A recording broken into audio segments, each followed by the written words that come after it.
So last week I said, now next week I'll be going over the best DSLR and mirrorless cameras for stop motion. So today I am keeping that promise.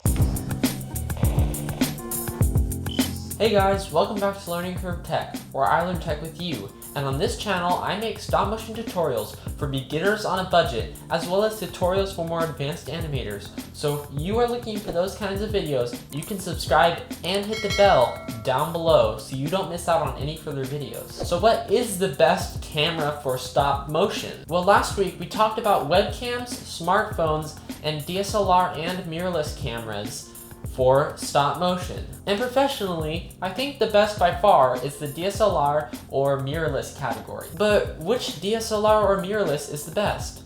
Well, let's start narrowing down our options until we end up with the perfect camera for stop motion. First, you may be asking, DSLR or mirrorless? Does it really matter?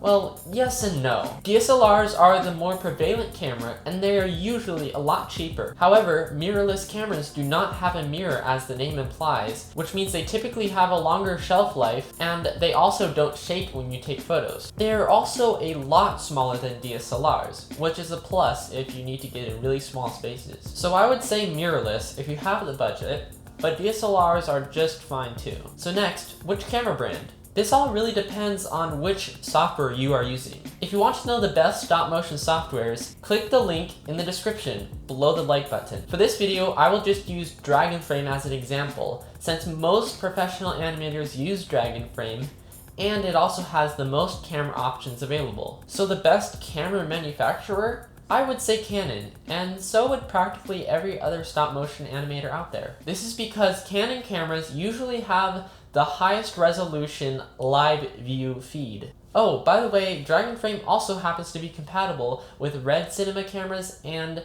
ARRI Cinema cameras. So those might be nice options if you just happen to have one lying around, which I don't. So for Canon, if you were going for the cheapest camera possible, I would try the Rebel lineup, although it's not really good for anything except for stop motion. So if you want to use your camera for video and photos too, you'll probably want to spend a little bit more money. If you have some more cash, the Canon 5D is a great but quite expensive camera that a lot of professional animators use. The Canon 1DX is also used extensively on stop motion films. However, DragonFrame has one camera that they like the best, the Canon EOS R and the RP. These cameras both have special stop motion firmware that allows you to get a live view resolution of up to 1080p or full HD. And it also allows you to use focus peaking to make sure your focus is spot on. So the Canon EOS R is probably the best stop motion camera money can buy.